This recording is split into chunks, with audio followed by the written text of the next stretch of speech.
Bien, jóvenes, muy buenos días. Continuando con la clase de reproducción, el día de hoy vamos a hablar acerca de la reproducción en reptiles. Cuando hablamos de la reproducción en reptiles, tienes que recordar, primero, hay una hembra y un macho. El macho ya presenta dos testículos, con sus respectivos conductos deferentes que desembocan en un urodeo de la cloaca.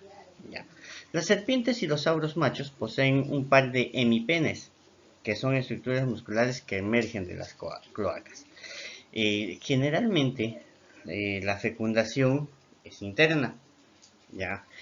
Lo que sucede es que en este caso, las hembras son las que después de la fecundación van a poner los huevos. Estas son netamente ovíparas. Ponen los huevos en algunos nidos o los entierran, como por ejemplo los cocodrilos, ¿ya?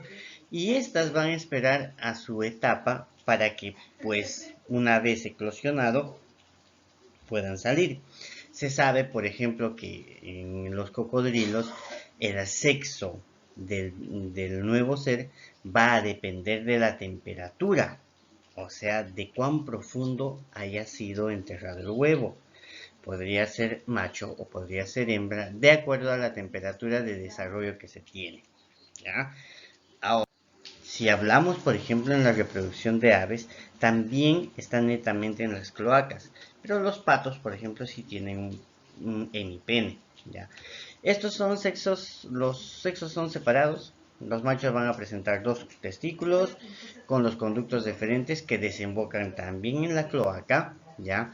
Los testículos de las aves presentan gran desarrollo en la época reproductiva. Pueden aumentar su tamaño hasta 300 veces antes de la descarga. El esperma es almacenado en una vesícula seminal, extremo dilatado del vaso deferente. Cuando se habla de una fecundación, recuerda también es interna, pero esta ya no es, a ver, ¿cómo te menciono? Esta es ovípara, netamente ovípara. Hablamos de lo que viene a ser los folículos inmaduros, folículos vacíos y los óvulos maduros. Ahora, eh, hablaremos del útero, de la vagina y la cloaca. Entonces, estas estructuras son fundamentales para el proceso de reproducción. ¿Qué es lo que sucede? Hablaremos del reproductor machito y la hembrita. Ambos van a darse una fecundación interna por unión de sus cloacas. En la cloaca y vagina de la hembra se da la fecundación para hacer qué cosa? Donde las glándulas tubulares depositan las sales y calcios en esta sección para que pueda, ¿qué cosa? Crearse la cáscara del huevo. Esta es una fecundación interna, pero un desarrollo externo. Lo que van a hacer las hembras en realidad es empollar el huevo, ¿no? Y una vez empollado habrá una eclosión de la misma. Pero si hablamos en la reproducción de mamíferos, aquí sí es netamente característico, porque aquí sí podemos diferenciar hembra y macho muy claramente. Hablaremos de los órganos genitales femeninos y órganos genitales masculinos. Ahora, estos, por lo general, podemos hablar de este tipo de clasificación. Obviamente hablaremos de un macho y una hembra donde van a tener una próstata el macho, un pene, un uréter, una vejiga, las glándulas vesiculares, los metanefros, los testículos, el epidídimo donde viene a ser que se almacena el espermatozoide. En las hembras hablaremos de una trompa uterina, de un mesodermo rudimentario, los famosos óvulos, el útero, el embrión donde se va a formar el útero, hablaremos de una uréter, de la vejiga, hablaremos del recto y la vagina. Ahora, esta es netamente una fecundación interna, pero debido a lo que viene a ser, por ejemplo, su desarrollo embrionario, se puede clasificar de la siguiente manera. Pueden haber mamíferos de tipo prototerios, ¿Qué se refiere de tipo prototerios? Estos están vinculados a que pueden ser ovíparos. Sí, animales mamíferos que son ovíparos, como el ornitorrinco, por ejemplo, y el equidna. En este caso, los huevos son transportados dentro de un saco abdominal de la equidna y incubados en un nido, como por ejemplo el ornitorrinco. ¿Ya? Lo que va a hacer es mamífero.